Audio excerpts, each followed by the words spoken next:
Video ini hanya untuk mereka yang punya logika. Bagi yang tidak punya logika, skip aja.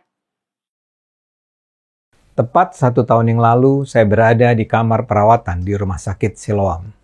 Sebagian Anda mungkin masih ingat, di siang hari di bulan Ramadan tahun lalu itu, saya dikeroyok puluhan orang di depan gedung DPR.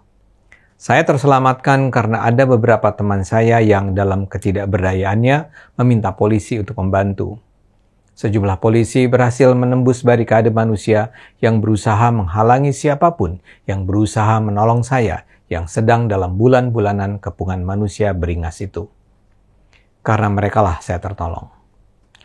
Di rumah sakit setelah saya melampaui masa kritis, dokter yang merawat saya menyatakan saya harus bersyukur pada Tuhan. Tuhan memberikan keajaiban.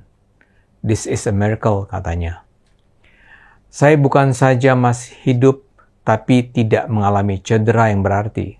Sesuatu yang menurutnya ajaib, mengingat level pengeroyokan yang dilakukan, seperti yang terekam oleh berbagai pengambil gambar. Saya percaya Tuhan masih mengizinkan saya hidup untuk alasan tertentu. Peristiwa 11 April itu membuka mata saya. Di ranjang rumah sakit, saya menyadari betapa rentannya saya. Saya sadar bahwa sebenarnya kapanpun, tanpa ada sebuah proses yang panjang, nyawa saya bisa melayang. Saya sadar bahwa ada orang-orang yang memang dengan sengaja ingin menghabisi nyawa saya. Peristiwa itu tidak bisa dipandang sebagai tindakan spontan. Hampir pasti ada yang menggerakkan. Dan ini sebenarnya bukan sesuatu yang terlalu mengejutkan. Upaya menghabisi saya sudah dilakukan dengan beragam cara. Saya diadukan ke polisi lebih dari 10 kali. Dan dalam setiap kesempatan, proses hukum tidak dilanjutkan karena memang tidak ditemukan bukti bahwa saya melanggar hukum.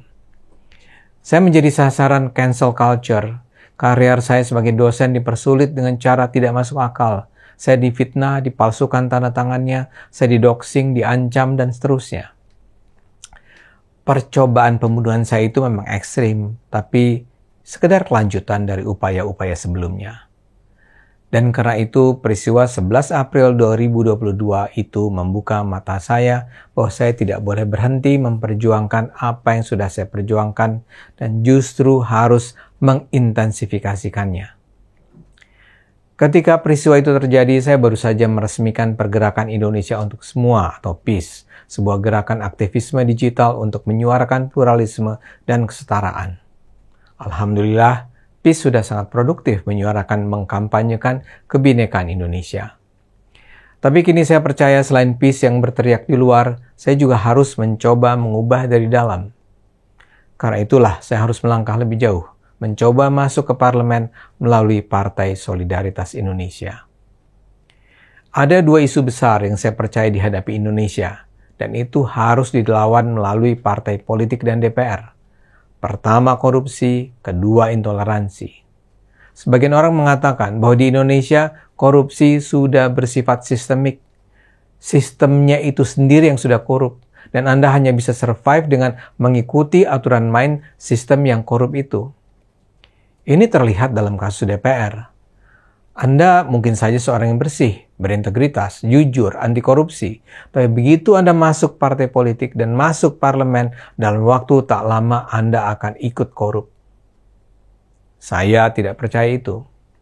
Saya tak percaya dengan teori yang bilang struktur menentukan manusia. Saya percaya manusia bisa menentukan struktur. Mungkin tidak mudah, tapi bisa. Banyak yang mencibir bagaimana mungkin DPR memerangi korupsi karena DPR sendiri adalah sarang koruptor. Saya memahami skeptisisme itu karena dari apa yang saya tahu ada beragam praktek perampokan uang rakyat terjadi di sana. Yang paling terkenal adalah cerita tentang bagaimana proses pembuatan undang-undang di Indonesia lazim melibatkan penyuapan dalam skala dana jumbo. Sangat dikenal, ada RU yang basah, ada RU yang kering. Saya juga mendengar bagaimana para wakil rakyat atau oknum wakil rakyat meminta dan mengharapkan aliran uang dari lembaga-lembaga dan instansi yang seharusnya diawasi mereka.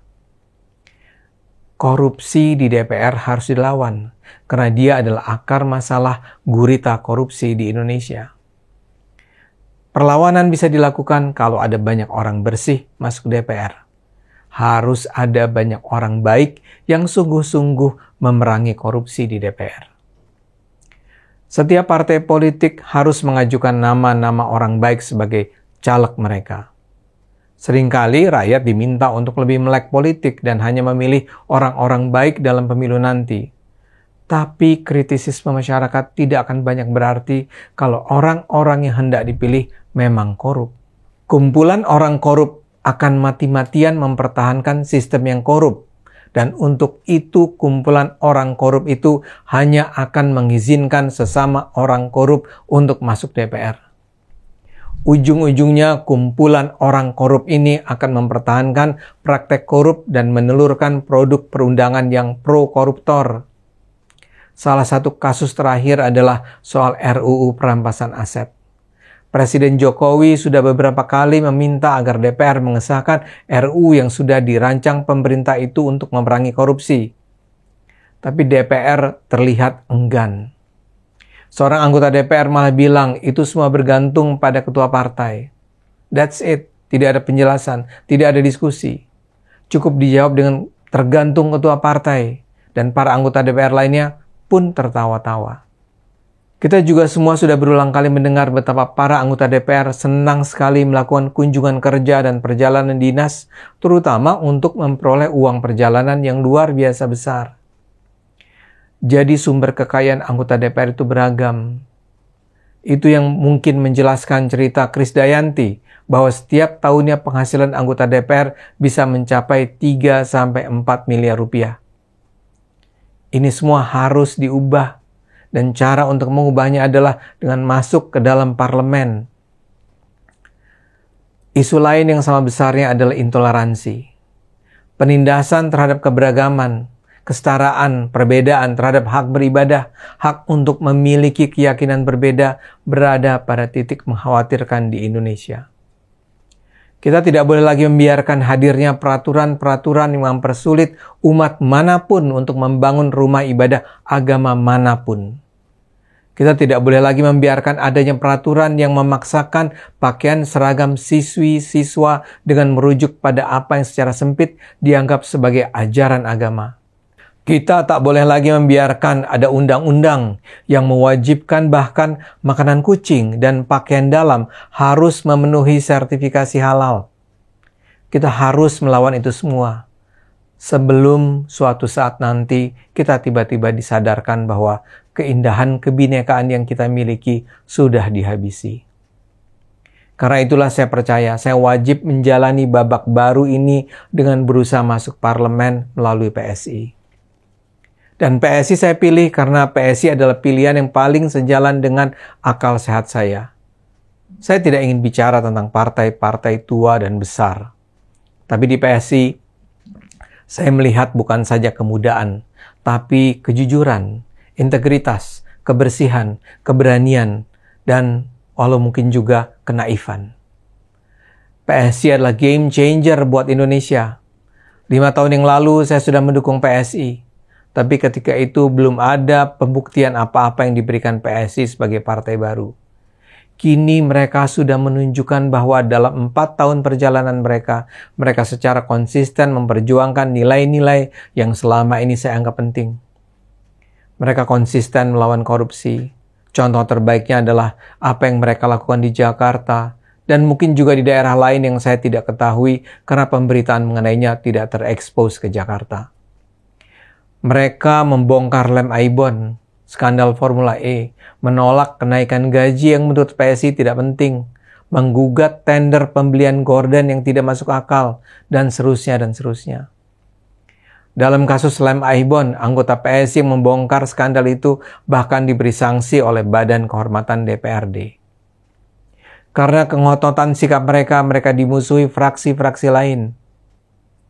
Dan sekarang, PSI lah yang mendukung Presiden soal RUU perampasan aset dan transaksi janggal 349 triliun rupiah. Sikap PSI soal intoleransi juga sudah teruji. PSI terus menyuarakan protes secara terbuka terhadap pelarangan dan penyegelan rumah ibadah, teror terhadap umat yang sedang beribadah dan menjalankan keyakinannya, dan sebagainya. Yang terbaru, PSI adalah satu-satunya parpol yang meminta agar Kementerian Agama dan Kementerian Dalam Negeri merevisi peraturan bersama tentang pembangunan rumah ibadah. Anehnya, parpol-parpol lain memilih diam dalam kasus-kasus penindasan hak asasi manusia itu. Jadi buat saya, PSI adalah satu-satunya partai yang bisa saya harapkan memerangi korupsi dan intoleransi. Memang pasti ada yang bertanya, apakah PSI bisa lolos ke Senayan? Jawabannya sederhana, ya PSI harus berjuang. Saya sendiri sangat percaya PSI akan lolos. Saya percaya masih banyak rakyat Indonesia yang memilih secara rasional, yang akan memilih orang-orang jujur dan berintegritas, dan tidak mau memilih hanya karena dapat amplop dari anggota DPR. Ada yang sinis mengatakan, dibutuhkan keajaiban bagi PSI untuk bisa lolos ke Senayan. Kebetulan saya pernah memperoleh keajaiban. Dan itu membuktikan bahwa Tuhan tidak akan membiarkan mereka yang memperjuangkan kebenaran bekerja sia-sia. Miracle does happen. Sebagai kata akhir, saya ingin mengajak semua pihak dengan cara masing-masing terlibat dalam upaya bersama kita menyelamatkan Indonesia. Indonesia terlalu indah untuk dibiarkan hancur karena kelakuan para penjara. Karena itu, kita harus mencegahnya.